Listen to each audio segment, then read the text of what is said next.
নৌকাটা নিয়ে আমাদের সাথে আসেন আসেন।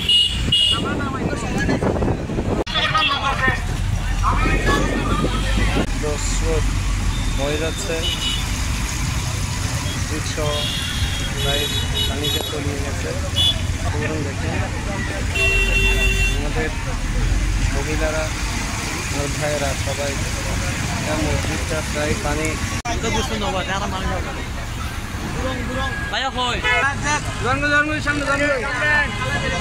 টানতে বলেন না।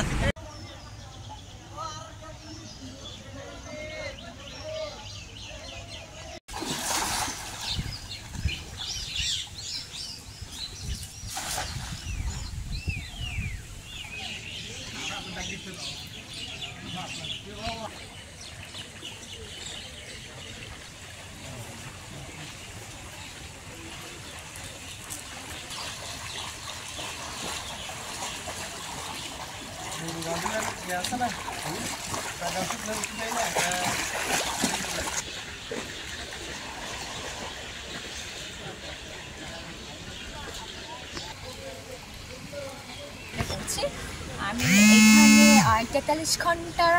টানা দেশের জন্য কাজ করতে করতে অবশ্যই আমি আজকে 43 ঘন্টা কাজ করার পরে আমি আসলে আমি এখানে চলে আসি। আসলে আমাদের আবার সামনে আসার কথা ছিল, কিন্তু আমাদের মূলত এই মানে বাড়িতে গ্রাম সেটা আসার মূলত কারণ হলো যে যেটার সামনে যারা নিজেকে ব্যক্তিগত খাবার নিয়ে আসে তারা তো গ্রাম সেটে যায়, আর যারা বিভিন্ন কনসার্ট বা করে তারা হলো যে সামনে যারা খাবার দিয়ে যাচ্ছে তাদের জব। আর আমি এখানে আসছি বলে আমাদের হলো যে মানুষকে মুখ দেখানোর জন্য না, আমরা চাচ্ছি যে ব্যক্তিগত মানুষের কোনো সমস্যা আছে কিনা সেই জন্য খুঁজে আমাদের খাবারটা যাদের আর্থিক অবস্থা সমস্যা তাদেরকে সাহায্য করা, আর বাচ্চাদের ওষুধ থেকে শুরু করে বয়স্ক মানুষদের এখন আমাদের 3 ক্যাটাগরির খাবার নিয়ে আসছি, বয়স্ক মানুষের জন্য, বাচ্চাদের জন্য অ্যান্ড সিনিয়র মানুষের জন্য এরকম টাইপের খাবার নিয়ে আসছি। আর আমাদের খাবার থেকে শুরু ছিল চকলেট, বেলুন, লজেস, আর কেক, জুস, আর 4 ধরনের বিস্কিট আর বিভিন্ন ধরনের ইত্যাদি। আর তাছাড়া আমি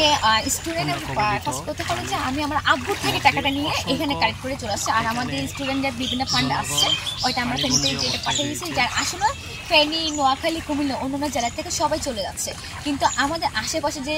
জিনিস জায়গাগুলো যে নষ্ট হয়ে যাচ্ছে বা ডুবে যাচ্ছে ওইখানে কে